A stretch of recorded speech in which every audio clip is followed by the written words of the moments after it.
ourselves from a speed culture by embracing slowness. Like it can't be simply a matter of slowing down, but it has to involve undertaking changes in the way we do things at an everyday level.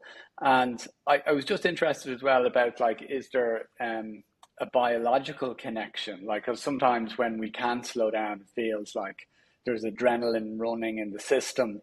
And like that may have occurred by many of the thoughts or ideas that you outlined earlier on.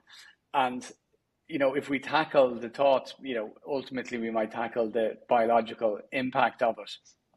But sometimes trying to slow the biological piece is quite challenging as well. But overall, just from a habits perspective, how do people approach it, Carl? What's your advice?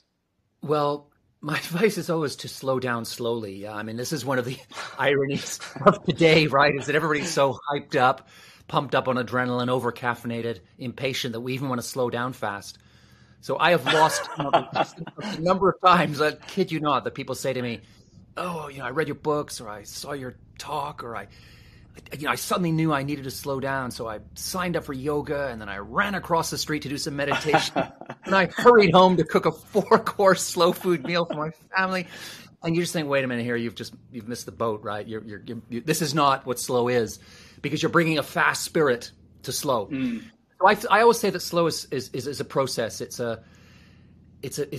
baby steps. It's often a step forward, another step forward, then a step back, right? Because we're all so hooked on speed that you don't just snap your fingers and tomorrow morning you have the inner calm of the Dalai Lama. Yeah, these things take time. Especially if you are, like I was, a card-carrying speedaholic, right? I'm a natural type A, and to shift out of that gear takes time. So I always suggest that people make small changes at first and then just build on those. And also run experiments. Don't feel that slowing down means you make a change tomorrow and that's etched in stone. It's forever. It's not. You can say, for the next week, I'm going to switch off my phone for an hour in the morning and in the evening after I come home from work.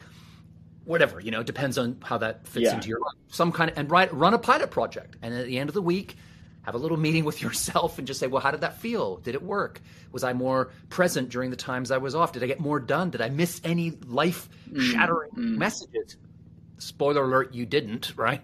And then just kind of build from there. So I think my first advice is always, you can give people, and I'm very happy to do it, 50 tips to slow down, all of which will be in their own way deeply helpful. But there's always some bigger, I don't know, what do you call it, metaphysical or deeper homework or psychological shift that needs to go on for those things to stick. Otherwise, it's slow washing. It's just slow washing, right? Yeah.